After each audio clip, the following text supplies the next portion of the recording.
بسم اللہ الرحمن الرحیم۔ سورہ مزمل کی افادیت۔ سورہ مزمل بہت ہی بابرکت اور افادیت کی حامل متبرک سورہ ہے۔ اس سورہ کے متعلق حدیث نبوی صلی اللہ علیہ وآلہ وسلم ہے کہ اس سورت کو روزانہ ایک مقررہ وقت پر پڑھنے والا کبھی اور کسی بھی حالت میں کسی کا محتاج نہیں ہو سکتا۔ پڑھنے والا سب کی نظر میں ہر دل عزیز ہوگا، لوگ اس کی پذیرائی کریں گے اور عزت کی نگاہ سے دیکھیں گے۔ اس کا ہر مشکل کام آسان طریقے سے انجام کو پہنچے گا۔ اس سورت کا معمول کبھی بھی تنگ دست نہیں ہوگا۔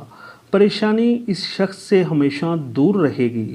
کسی بھی پیچیدہ اور مہلک بیماری سے اس کا گھر والوں کا واسطہ نہیں پڑے گا، بلکہ یہ کہنا زیادہ درست ہے کہ اس سورت کے پڑھنے والے کے لیے یہ سورت ہر طرح کے محافظ و مددگار ہوتی ہے۔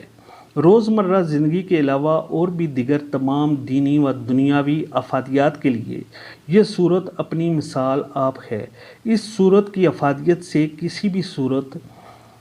کسی کو کوئی انکار نہیں ہو سکتا، اور اس سورہ کے فائدے کا قائل ہر وہ شخص ہے جو کہ روزانہ ایک مقررہ وقت پر اس سورہ کی تلاوت کرتا ہے اور اپنے جائز مقصد کے لیے اللہ تعالیٰ کے حضور انکساری کے ساتھ دعا کرتا ہے، تو اللہ تعالیٰ اس سورہ کی برکت اور اپنے کرم نوازی سے اس شخص کا جائز مقصد حل کر دیتا ہے، اور مقصد کے حل کے علاوہ بھی اللہ تعالیٰ اس شخص کو اپنی رحمت کے سائے میں رکھتا ہے۔